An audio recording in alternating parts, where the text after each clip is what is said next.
Hello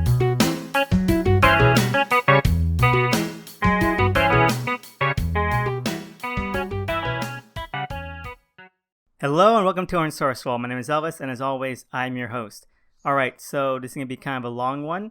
There's a bunch of things to review and also some really intense news. So let's just get right on into that, because the biggest news piece this week was yet another wild adventure into the realm of Comicsgate.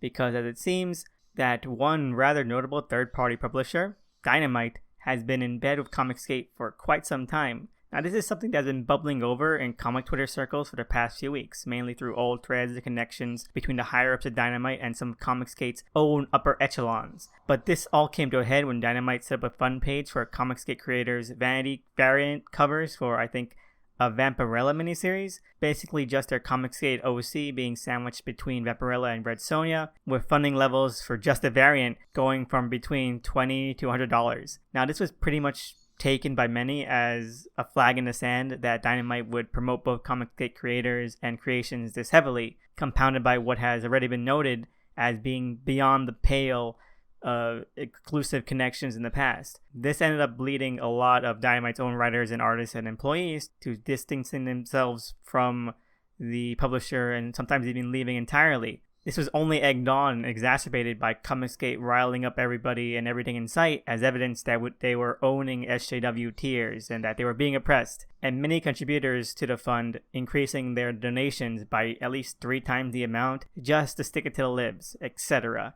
And you would think that Dynamite would take this and maybe put some thought into how to handle the situation with mindfulness and poignancy, but nope, they simply canceled the cover and stated in a press release that they didn't know the cover would be controversial. Which isn't the point. It wasn't the cover as an inherent thing. It was the cover as a symbol that Comicsgate was something to be legitimized and promoted. Something to be proud of when it really isn't. It's a hate group, it's a rage mob group, it's a group of grifters and people who will squeeze every single cent they can out of their mobbed fans. And it's only got worse when it was revealed that I believe the head of Dynamite has been providing Comicsgate creators with self-publishing advice and resources since close to the very beginning. So, from here on out, I'm going to be dropping and no longer reviewing a few of the comics that were either done by Dynamite's crew that were connected to Comicsgate or creators that have come out in defense of Comicsgate during this whole scandal. Because I know it doesn't mean much, but I'm not going to waste my time reviewing something and promoting it and saying I'm loving it when the creators themselves aren't,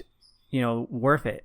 So this is going to include stuff like The Boys, Dear Becky, which already had some weirdly alt-righty rhetoric going on, and Middlemen, because Shane Davis has apparently been a CG'er for quite some time, which is a shame because as an artist, I think he's really shown incredible development and growing enthusiasm in his works. But even when you're a talented CG'er, that doesn't matter because at that point, you don't care about the art or the fans or your colleagues or the industry, you just care about the grift. And I don't know how there's any defense against that at this point. And I've said this before, but it's worth repeating, since CG likes to take these moments and act like they're a real movement, a real creative force, instead of just some ousted weirdos and their simping fans. If CG was really all about creators being free to do the comics they really wanted, then where are those comics? Where are the unshackled, unfettered, and raw and passionate works? In the late 80s and early 90s, the self-publishing boom gave us The Crow, Brat Pack from Hell, and so many more emotionally and creatively purposeful masterpieces, magnum opuses that the creators could only do for themselves and not be tied to the big two. Even Image, for all of its blockbuster excess, was rooted in childhood dreams, wishes, and ambitions of the creators. If CG really cared about creativity, that's what we'll be getting, not bland, uninspired G.I. Joe fanfics and dick pun compilations. Oh, and one last quick news bite. It seems like the final issue of Stray Bullets, Sunshine, and Roses has been finished, and we'll be seeing print in a month or two. Can't wait for that. Now let's move on to what I read this week. We have Shazam number 13, and this is finally the beginning of the endgame for Johns' second Shazam story. And well, it would be a hell of a lot better if he had taken more time out to give a shit. This shouldn't have taken 11 issues, not counting number 12, which was a fill-in issue, to get through. Curse of Shazam was made out of like 8 or so short, quick backup stories. Johns' Shazam's ongoing has been a perfect example of overindulgence and excess. To quote Jurassic Park, he didn't think of whether or not he should, but whether he could. Because this issue is pretty fun. It showcases more or less the inherent excitement and enjoyment of seeing Johns is playing around with Mr. Mind and his Monster Society of Evil and the entire Shazamily. just quick and easy beats and mini set pieces to throw around and get some nice emphatic notes out of. Johns even tries to finagle a quiet and downcast human tone into it as well. It's all really well packaged, but the overbearing weight of everything that came before, the intensely annoying movie synergy, the aggressively decompressed plotting, and nonsensical tangents all work to lessen and even misdirect the impact. There's really no excuse here, especially since most of what Johns is attempting to do and bring to a head was barely set up or even referenced at all. It feels rushed, but that would be giving it too much credit. I had fun, but I will probably enjoy this more as the blueprint to the movie sequel that John desperately wants it to be. Maybe David Sanders would be able to carve something better out of this.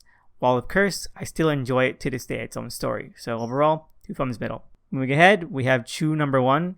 Finally, after all this time, it's the first issue of what is hopefully the first spin-off for Layman and Gilroy's Chew, spelled like the actual last name this time. It follows the adventures of Tony Chew's previously unmentioned sister Saffron, who has her own unique food powers like the rest, or at least most of the rest of her family. I have to say though, maybe it's just the extent of how much I love the original series, but this issue felt a little bit empty. It's hard to pin down, but most of it is that it's just setting up a heist, but it's done in such a frivolous way. Something that might be fun, and it's something that Layman has definitely done before in Chew as gags, but in this case it feels a little bit too much to handle. We're introduced to about 6-8 different characters and barely any of them get anything in the way of interest or development, which goes along with the joke, but we're all supposed to care too, and it's hard to bridge that gap when the story gives you so little. The only interesting thing about this issue, since the characters and plot don't do much, is the unexpected notion that it's actually a bit of a prequel. I don't know if Layman mentioned this somewhere, if he's been playing it close to the chest, but it's apparently set before the initial chicken virus outbreak that formed the background of the original comic.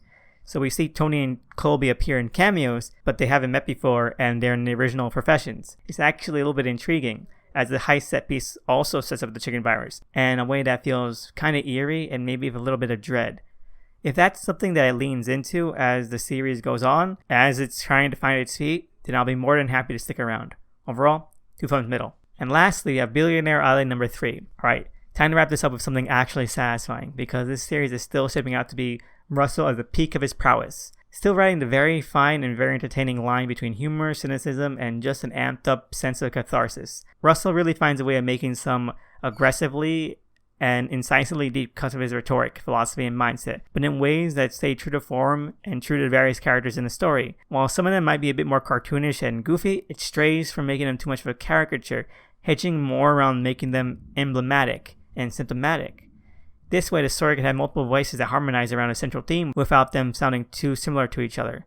It's wonderful. It makes the slight differences in viewpoint, temperament, and attitude all the more harsh when things are pushed to the edge for each of them. Also, Russell strikes gold again with a character named Business Dog that seems straight out of Vonnegut.